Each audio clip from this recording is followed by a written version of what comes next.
का और एक तबाही का रास्ता।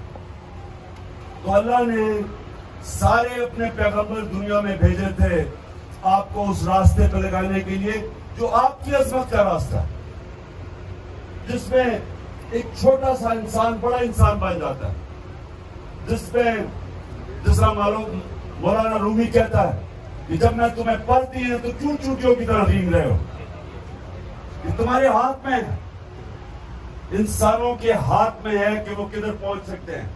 कौमों के हाथ में है कि कौम एक अजीम भी बन सकती है और बेकारियों की तरह दुनिया में वो आपका प्राइम मिनिस्टर कहता है कि मैं मांगने तो नहीं आया लेकिन मैं मजबूर हूं। तो अपने आप को भी जलील करता है, कौम को भी जलील करवाता है।